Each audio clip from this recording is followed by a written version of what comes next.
vamos ter um pequeno relembrar das últimas duas ministrações em que falamos da soberania das esferas. E logo em seguida nós vamos abrir para perguntas que os irmãos eventualmente tenham, exatamente porque essa foi uma demanda recebida pelo pouco espaço que tivemos nas outras vezes.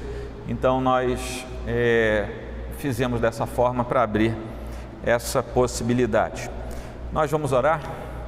Senhor Deus, obrigado porque estamos aqui na Tua presença. Obrigado, Senhor Deus, porque muitos irmãos já chegaram, outros tantos podem estar a caminho, e pedimos que o Senhor a todos traga na sua paz. Ajuda-nos, ó Deus, a rever, a lembrar questões que são atinentes ao Teu relacionamento conosco e à nossa posição diante do mundo e das coisas que nos cercam. Em nome de Jesus Cristo. Amém. Meus irmãos, nós falamos nas últimas 2 semanas sobre a soberania das esferas. Isso vai ser um resumo muito breve, muito abreviado mesmo, apenas para nos situarmos no tempo e no espaço. Nós temos uma relação direta com Deus, e essa relação direta, por sermos seus filhos, requer que nós sigamos também algumas orientações práticas. Algumas delas precisaram ser sistematizadas ao longo da história da igreja, e algumas ganharam nomes para que nós pudéssemos nos situar diante das circunstâncias. Por exemplo, nós estamos acostumados com a expressão cosmovisão cristã ou cosmovisão reformada. É uma nomenclatura que não se encontra na Escritura e, aliás, nem começou nos círculos evangélicos, começa na filosofia no século XIX, mas é absorvido por ter uma riqueza de valores ali que nós podemos atribuir ao bom andamento e ao bom conhecimento cristão.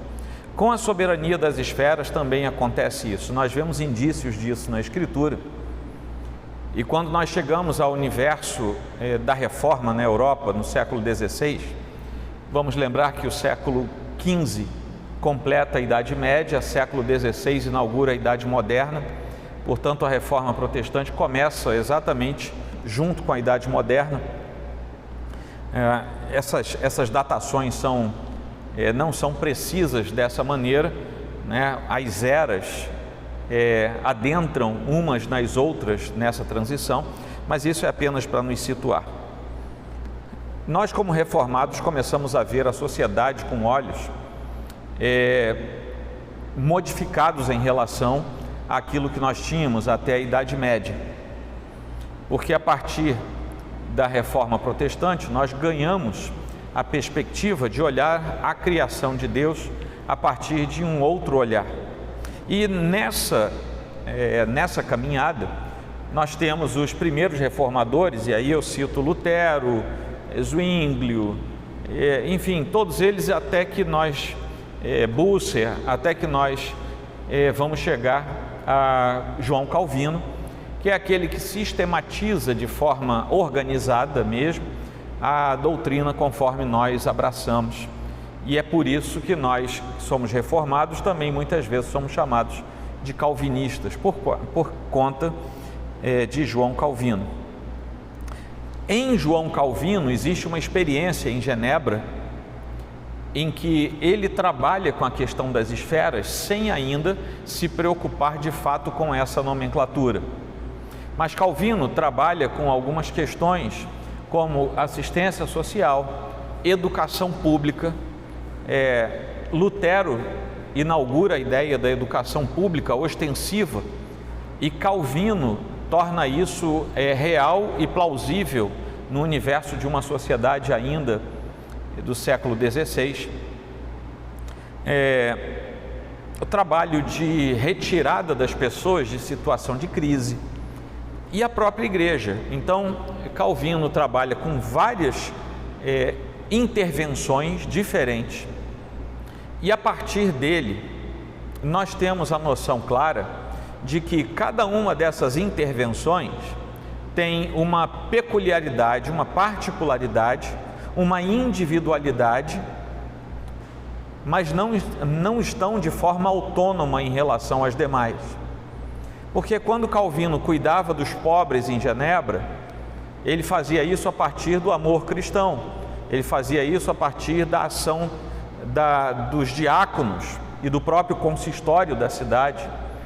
Quando ele trabalhava com a educação, ele trabalhava a partir de um ponto de vista cristão, ou seja, as áreas em que ele trabalhava, não vamos chamar ainda de esferas, mas as áreas em que ele trabalhava eram independentes entre si, mas não eram autônomas, elas tinham um fio condutor que fazia com que uma tivesse uma relação direta com a outra. Nós que somos cristãos, temos para todas as esferas, as áreas da nossa vida, a necessidade de que o fio condutor principal, o elemento central das nossas atitudes, atividades, pensamentos, dentro das diversas esferas, seja o ponto de vista bíblico cristão e particularmente reformado. A partir do século XIX, nós temos alguns pensadores, dentre esses, eu destacaria Abraham Kuyper, e na virada do século XIX para o XX, eu destacaria Herman Dooyeweerd. Ambos lecionaram na Universidade Livre de Amsterdã, sendo que Kuyper foi o seu fundador e o primeiro reitor dessa universidade.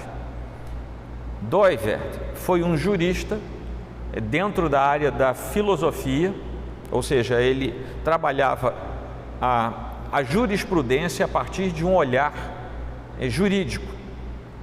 E ele se torna um grande catedrático que até hoje, se você fizer uma busca, nos motores de busca aí da internet, puser o nome dele, você vai ver quantos artigos até hoje são escritos e divulgados com o nome dele por causa das suas contribuições para o direito e para a filosofia.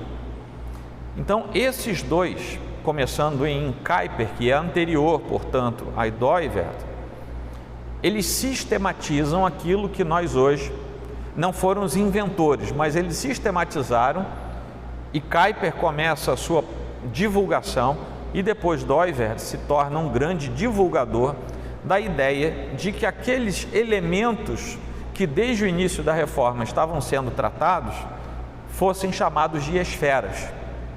Então nós temos as diversas esferas, na perspectiva de que elas estão independentes entre si, e nós temos uma esfera que é do Estado, outra que é do direito, outra que é da família, outra que é da educação, outra que é da igreja ou da fé, né? Nem todos os países têm uma igreja cristã viçosa, e assim vai.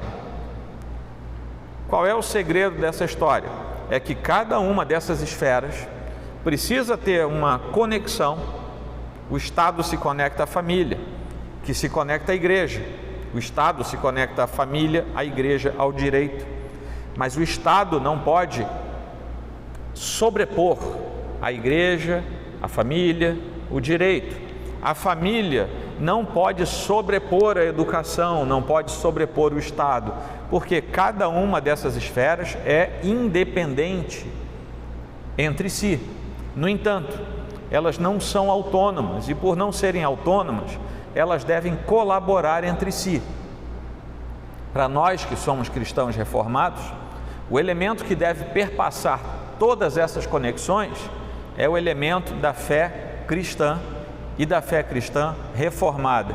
A fé vai dominar essas esferas? Não, mas a fé vai nos dar o meio pelo qual nós vamos perceber e agir dentro de cada esfera. O que isso quer dizer? Nós hoje estamos aqui num templo cristão, estamos dentro da esfera da fé, mas amanhã, de manhã, às 8 horas da manhã, não sei que horas, você está indo para o seu trabalho e você vai entrar em outra esfera. No entanto, a sua postura naquela esfera deve permanecer sempre de forma segura, como uma postura de quem tem o elo, a conexão com a esfera da fé. Vou falar isso de outro jeito. Vocês imaginem um tabuleiro de bolo. Se você cortar aquele miolinho que todo mundo fica brigando depois para comer, né, faz aquela rodelinha, e depois você corta as fatias, isso é diferente de você ter uma pizza, que você não faz a rodelinha, você já corta as fatias direto. Você já notou isso? Uma fatia de pizza, ela se conecta com a pizza da direita e a pizza da esquerda, fatia da direita e fatia da esquerda, mas não necessariamente ela se conecta com as outras fatias. Mas aquele bolo arredondado, aquele miolo se conecta com todas as fatias que você cortou, não é verdade?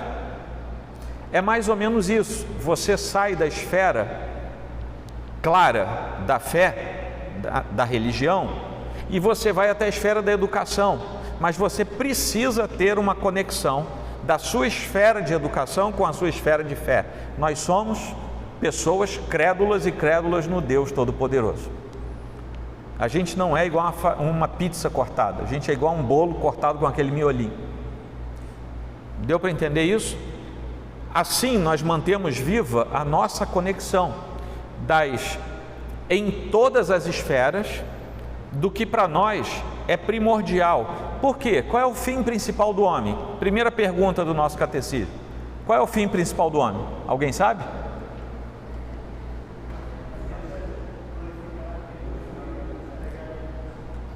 Fala mais alto. Glorificar a Deus e se alegrar nele para sempre. Esse é o fim principal do homem. Se esse é o fim principal do homem, nós estamos dizendo que para todas as esferas da nossa vida, nós continuamos sendo cristãos, mesmo que não estejamos praticando elementos culticos nas outras esferas. O que quer dizer isso também? Eu saio da minha casa e vou até o escritório em que eu trabalho. O meu escritório não deve virar um templo religioso. Eu estou lá para trabalhar, meu ofício. Isso é lícito, isso é digno, é a esfera do meu trabalho. Mas enquanto eu estou lá, eu preciso continuar conectado ao meu princípio de fé, para que eu continue glorificando a Deus, me alegrando nele para sempre. Deu para entender, gente? É isso, tá bom? Na semana passada, então eu concluí falando a respeito da soberania das esferas e dando alguns exemplos práticos do que é lícito e do que não é lícito. Algumas coisas parecem ser plenas de licitude, mas não são. Eu não sei se eu citei aqui o exemplo do sujeito que trabalha na portaria do prédio. Falei isso para vocês? Então, o sujeito está lá na portaria do prédio, ele recebe dinheiro, é um trabalho lícito, é digno, ele está na esfera do trabalho dele, ele não está sendo pago para ler a Bíblia naquele momento, ele está sendo pago para ficar de olho na portaria do prédio. Se ele é uma pessoa crente, eu imagino que ele seja uma pessoa realmente crente, ele deve acordar mais cedo ou deve dormir mais tarde e vai fazer o seu momento devocional, sua conexão com Deus, sua devoção deve estar em dia, mas enquanto ele recebe dinheiro para ser porteiro, ele não deve fazer daquele lugar a esfera da religião. Por quê? Porque ele estará roubando, ele se torna um ladrão, porque ele assinou um contrato dizendo que de tal a tal hora ele ia permanecer na portaria tomando conta da porta. Deu para vocês entenderem? E encerrando, antes de ouvir vocês, eu fiz um curso há muitos anos atrás, era 2005, 2006, sei lá.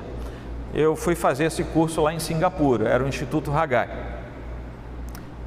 E é óbvio que éramos pessoas de todas as partes do mundo, havia ali umas 15, 16 nacionalidades envolvidas. E um dos professores era um professor oriental, acho que era japonês ou de Singapura mesmo, agora eu não lembro. Ele, lá para o terceiro ou quarto dia de aula, ele reuniu a turma e deu uma bronca bem, sabe aquela bronca que você não fez o que era errado, mas você leva junto? E eu levei junto, mas eu nunca mais esqueci do que ele falou, porque nós estávamos lá por uma bolsa. Aquele curso custava $10.000 e eu paguei $500. Cada um dos alunos pagou $500. $9.500 alguém deu. Irmãos ao redor do mundo sustentavam aquele ministério e nós íamos lá para fazer um curso de liderança avançada. Passamos um mês lá com tudo pago. Aquele professor, eu nunca mais vou esquecer, ele falou assim: cada minuto que você chega atrasado na sala de aula, você está dizendo para Deus, eu sou um ladrão.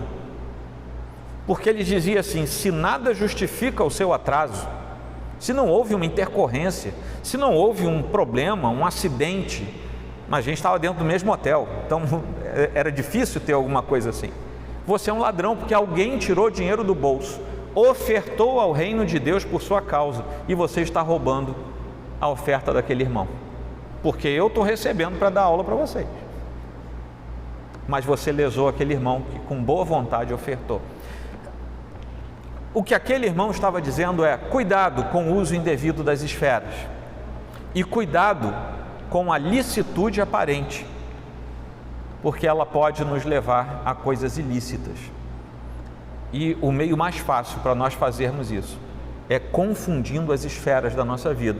E nós hoje, na hipermodernidade em que nós estamos mergulhados, isso é uma coisa absolutamente fácil de se fazer. Primeiro, porque lidamos com uma profunda fragmentação do ser, nós, seres humanos, e das instituições.